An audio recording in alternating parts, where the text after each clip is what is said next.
Chers amis, bonjour et bienvenue sur Avis TV pour cette 15e causerie. Dans les 14 dernières causeries, nous avons fait un long parcours et nous avons clos ce petit cycle-là à travers deux éléments que j'ai donnés qui nous serviront à lire notre histoire commune. Mais aujourd'hui, laissez-moi recommencer à notre petit cycle qui part d'Afrique. Et très humblement de moi. Alors, qui suis-je? Je vous ai dit, je suis née au Cameroun, dans un petit village de la forêt, dans une famille chrétienne. Mon père était de la toute première génération des catéchistes. Il a travaillé pendant 43 ans comme catéchiste bénévole et il m'a laissé la passion de Dieu. Et quand je demande à mon père d'aller chez les religieuses, j'ai juste 9 ans. Mon père me dit, attends, fais des études et après je t'amènerai là-bas. Là-bas, c'était au couvent des religieuses, où il m'amène effectivement à l'âge de 14 ans. Malheureusement, seulement 1 an et demi après, mon père décède. J'avais 15 ans et demi. Et quand je reviens au village, ma mère me raconte l'histoire de sa mort. Elle avait 2 versions.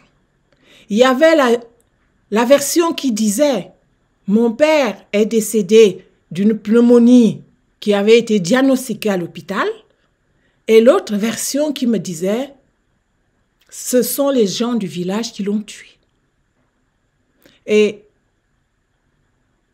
du haut de mes 15 ans et demi,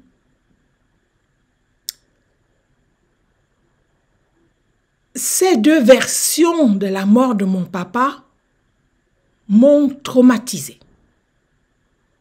Je me demandais comment est-il possible que même quand le médecin diagnostique une maladie, on puisse encore parler de quelqu'un qui a tué l'autre au village.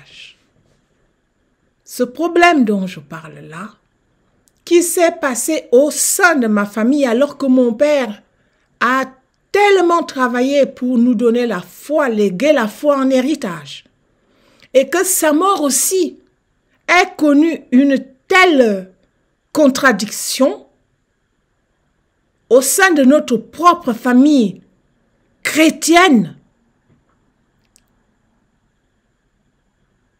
Ce problème-là est devenu mon problème. Je voulais comprendre, mais autour de moi, j'ai posé des questions, personne ne m'a donné des réponses convaincantes. Alors, plus tard, je décide de devenir théologienne parce que je voulais comprendre comment est-il possible qu'aujourd'hui, en Afrique, toute mort soit toujours attribuée à une cause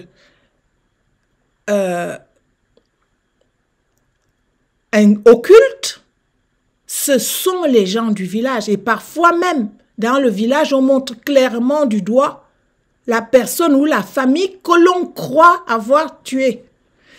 Et nous savons que c'est là l'une des principales causes de l'exode. Les gens quittent le village soit parce qu'ils ont été accusés d'avoir tué quelqu'un, soit parce qu'ils ont peur d'être tués, en tout cas d'être victimes d'un sort venu de je ne sais où.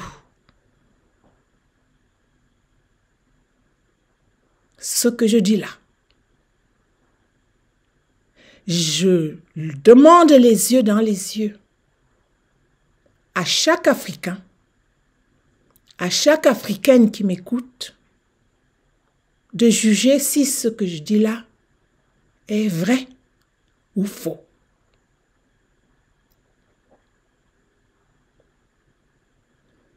Mon père est décédé en 1975. Et ce que je dis là maintenant, les accusations de mort, les uns par les autres, quand bien même la mort est diagnostiquée à l'hôpital, ces accusations se continuent maintenant. Ils sont devenus un nouveau terreau de toutes sortes de charlatans qui vous diront comment il faut faire pour échapper à ce genre de sort. Ils sont devenus des lieux de nouvelles pastorales pour un certain nombre d'ecclésiastiques qui vont chasser les démons dans les villages et dans les familles. Soit des nouvelles églises, soit dans l'église catholique et les autres églises.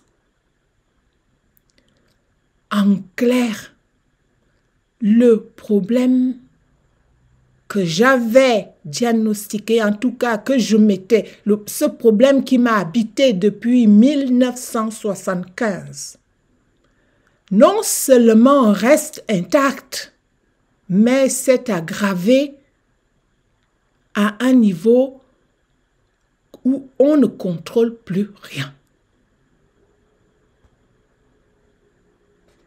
C'est ce problème-là qui m'a envoyé aux études théologiques. Je voulais comprendre. Et quand j'arrive à l'université à Lyon, je dis simplement et clairement ce que je viens chercher ici. Je veux trouver une réponse à tel problème. Dans les études théologiques, on fait, comme tout le monde, des études, le cursus normal, mais on est quand même appelé à se spécialiser dans un domaine bien déterminé que l'on choisit soi-même. Pour moi, c'est ce problème que j'ai choisi en tant que sujet de recherche. Et à ce moment-là, je vais donc élaborer la thématique qui va m'amener à scruter, à rechercher encore un peu plus profondément les arguments et tout ce qui me permettra de résoudre ce problème-là. C'est ce que j'ai intitulé « Le conflit entre l'oralité et l'écriture dans l'appropriation de l'Évangile ». C'était un sujet profond, mais traité au niveau d'une maîtrise de théologie. Vous savez, rédiger une maîtrise de théologie, c'est juste une centaine de pages. On ne peut pas aller très loin. Mais ce que j'ai écrit a tellement intéressé mes professeurs qu'ils ont donné une note en me disant « Il faut absolument que vous continuiez la recherche, cette recherche-là, en thèse de théologie. C'est important pour l'Afrique, c'est important pour l'Église universelle. » Ainsi donc, alors que j'étais venu, moi, avec l'idée de résoudre un problème, ce problème-là, en quelques années, j'ai été invitée par mes professeurs à faire de ce sujet, quelque part, un sujet de recherche pour ma vie, tellement ils jugeaient cela important pour l'Afrique et pour l'Église. Ainsi donc, je me retrouvais un peu dans une obligation morale d'aller le plus loin possible dans cette recherche.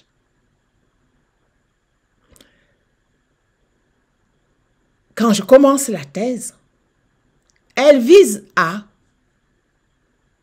répondre à la question de savoir quelle appropriation des écritures bibliques l'Afrique peut-elle faire en tant que sortant de l'oralité.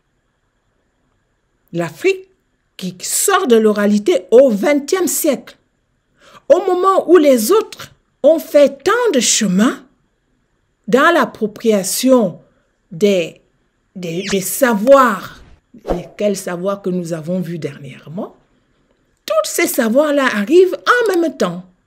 Les savoirs philosophiques, les savoirs scientifiques, les savoirs religieux, tout arrive chez nous en même temps.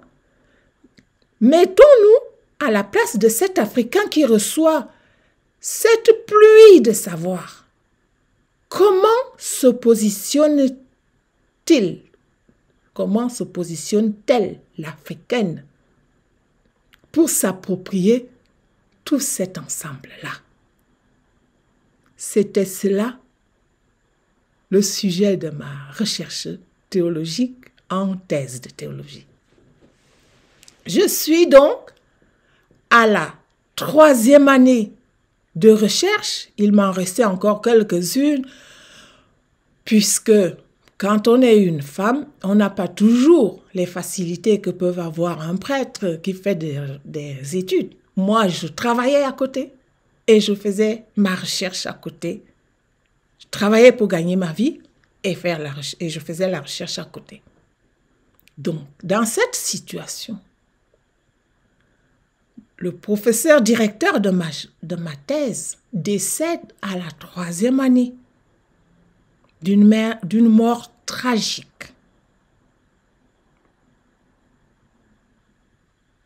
Par suicide. Et je suis démolie par ce fait-là. Et c'est pour cela que j'arrête la recherche, parce que les médecins me demandent d'arrêter cette recherche. Enfin, si je voulais continuer de vivre, parce que la fatigue intellectuelle était très importante. Je m'arrête là donc pour situer au milieu de vous qui je suis. Revenons donc à l'intérieur de la question que je me suis posée. Cette question-là, la question, elle continue. Elle reste entière. Le conflit entre l'oralité et l'écriture, ça veut dire quoi? Ça veut dire que la civilisation de l'oralité a ses repères traditionnels. Quand je prends l'exemple de ces morts au village, on sait que quand quelqu'un meurt, c'est toujours l'autre qui l'a tué. Et ça continuait quand bien même on est devenu chrétien.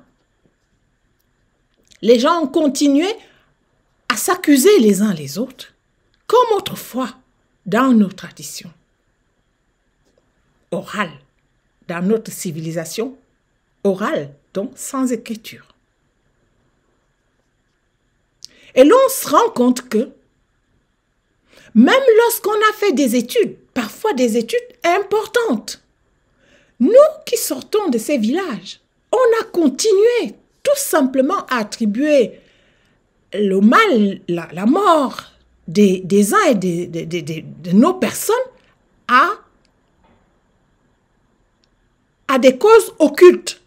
Même lorsqu'on ne sait pas expliquer comment cette personne a procédé pour tuer tel ou tel, on est convaincu que c'est lui qui l'a fait. Et nous savons jusqu'à quel degré ces accusations divisent les familles dans nos villages.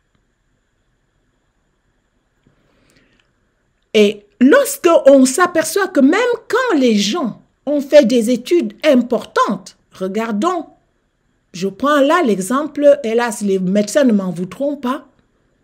Il arrive que vous amenez votre malade à l'hôpital et que le médecin qui est censé faire un diagnostic te dise « Ah non, non, ça c'est de l'ordre de la sorcellerie, vraiment, je suis désolée, il faut que tu ailles te faire soigner chez les médecins traditionnels parce que ça ne peut relever que de la sorcellerie. » Donc, au village, on accuse, là le médecin reconnaît que il y a effectivement des maladies qui relèvent de la sorcellerie. Donc, il avoue qu'il ne peut pas faire un diagnostic. Et ce que je dis là aussi reste encore une réalité que beaucoup peuvent encore affirmer aujourd'hui en disant « Tiens, c'est arrivé à un tel, un tel, un tel. » Et le troisième lieu, c'est dans l'église, quelqu'un qui souffre, qui vient, on va lui proposer de lui enlever les démons, sous-entendu qu'il habite. Même quand on ne sait pas de quelle nature est la maladie de ce patient. Donc l'église n'a pas réussi aujourd'hui, elle aussi, à régler ce problème des traditions qui ont toujours accusé autrui de mort. Et donc, l'Église essaye avec ses moyens, c'est-à-dire les exorcismes et les prières, à résoudre ces problèmes. Et elle n'y arrive pas tout à fait, nous le savons aussi. Et le quatrième endroit, j'ai dit le premier, c'est le villageois qui accuse l'autre, parce que c'est comme ça dans la tradition. Le deuxième, c'est le médecin qui dit il arrive des maladies où c'est vraiment de la sorcellerie. Donc, qui s'appuie aussi sur ce terreau traditionnel pour faire un certain diagnostic. L'Église aussi. Mais ce n'est pas tout. La philosophie et les autres lieux du savoir, en particulier les philosophes et les sociologues et tout, qui aujourd'hui ont fait de ce sujet-là, de la sorcellerie, un sujet philosophique pour dire si cette chose est aussi profondément enracinée, ça veut dire que ça fait partie de l'être africain. On parle donc dans la philosophie, dite la philosophie africaine, on a commencé à donner de plus en plus de place à cet inconnu qui vient du fond des âges des traditions africaines pour dire ça devrait être une des parties constitutives de la pensée africaine. Beaucoup ont tout simplement donné une place en disant si c'est là, ça veut dire qu'il y a bien une réalité, et d'autres disent non, c'est pas comme ça qu'on doit résoudre ce problème-là. Ce problème doit être résolu avec les moyens plus objectifs, c'est-à-dire en étudiant concrètement avec les moyens d'aujourd'hui les situations qui permettent de diagnostiquer objectivement une maladie ou un fait de sorcellerie, tout autre fait de sorcellerie. Mais nous savons qu'aujourd'hui, le débat des philosophes sur la sorcellerie est l'un des sujets qui passionnent toute l'Afrique et tous les philosophes africains aujourd'hui encore. Pourquoi? Parce que tant qu'on n'a pas apporté la réponse à ce mal qui est là, à ce phénomène qui est là, et dont souffre la société, on ne peut pas ne pas parler. On ne peut pas ne pas poser ce problème-là. Et ce problème est de toute actualité.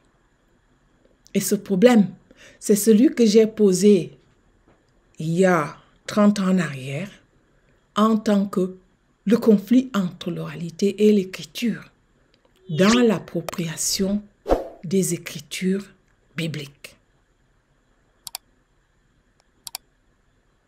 L'appropriation des écritures bibliques, mais il faut savoir que il n'y a pas alors que écriture biblique. Il y a aussi tout le reste des savoirs. Il existe donc un conflit entre les traditions africaines, un conflit dont j'ai juste cité ici un des points les plus visibles sur toutes les sociétés et les populations africaines, de long en large. Et le problème n'est pas résolu. Il n'est résolu nulle part aujourd'hui en Afrique. Il est devenu malheureusement un capital sur lequel les gens viennent puiser pour se faire de la richesse sur la pauvreté des plus petits et des populations.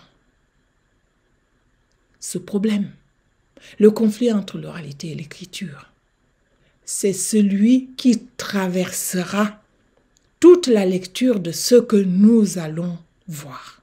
Car ce problème-là ne vient pas d'aujourd'hui, il vient de loin. La question est donc de savoir comment allons-nous résoudre ce problème en lisant l'histoire ancienne. D'où provient-il? Comment on le repère au long des âges? À partir de quand commence-t-on à le résoudre sérieusement? Ce problème-là, qui traverse les âges, n'est pas, je le dis ici, ce n'est pas un problème propre à l'Afrique. C'est un problème qui a traversé toutes les sociétés humaines, depuis l'Égypte, la Mésopotamie, la Grèce, l'Europe du Moyen-Âge, jusqu'à nous. C'est pas l'Afrique qui a créé le mot sorcellerie dans les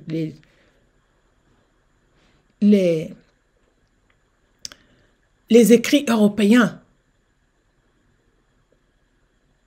C'est un problème qui vient de loin. Et c'est un problème qui a été résolu par les nouvelles connaissances.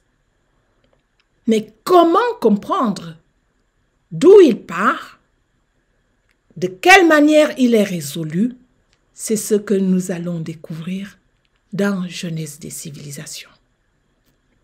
Je ne vais pas parler donc ici d'abord des apports que peuvent avoir apporté, de la tautologie ou de la répétition. Et il y a eu des apports des Africains sur ces questions-là et il serait trop long de les développer ici. Nous reviendrons plus tard quand on aura traversé la lecture de l'histoire de la jeunesse des civilisations et nous reviendrons plus tard pour voir de quelle manière la position actuelle de l'Afrique qui légitime presque la sorcellerie comme un point particulier de l'Afrique, nous arriverons à avoir des arguments qui nous amènent à comprendre la faiblesse de ces hypothèses-là et de quelle manière nous pouvons nous approprier l'ensemble des savoirs qui ont été promus aujourd'hui et qui nous permettent tout simplement d'entrer dans une universalité du savoir, dans un récit commun de notre existence, où on n'est pas des êtres à part, mais des êtres tout simplement comme tout le monde, et qui plus est, des ancêtres des autres peuples. Je vous remercie de m'avoir écouté. La prochaine fois, nous commencerons donc à lire Genèse des civilisations pour apporter aux uns et aux autres les éléments qui permettent à chacun de fixer sa propre civilisation dans une histoire commune. Je vous remercie de m'avoir écouté et à bientôt.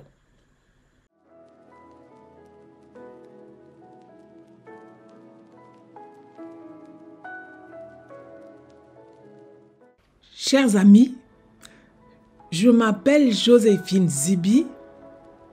Je suis née au Cameroun. Je suis camerounaise. Aujourd'hui, je vous présente Genèse et civilisation en tant que récit commun de notre histoire. Je viendrai chaque semaine m'entretenir avec vous. Démarrer ici, dans une petite chaîne qui s'appelle Afrique Vivante Production ou Avis TV. Je vous invite tous à venir avec moi faire une causerie éducative. Parce qu'en sortant de l'oralité, on n'a pas appris à lire. On a appris à causer pour s'instruire. Et aujourd'hui, les nouvelles générations sont en train de retourner à l'oralité. On ne lit plus tout à fait, mais on regarde l'image pour s'instruire. Je vous invite à partager cette vidéo. Je vous invite à vous abonner à la chaîne Avis TV afin que chaque semaine, nous puissions nous entretenir du contenu de Genèse des civilisations. Je vous remercie de m'avoir écouté. À bientôt.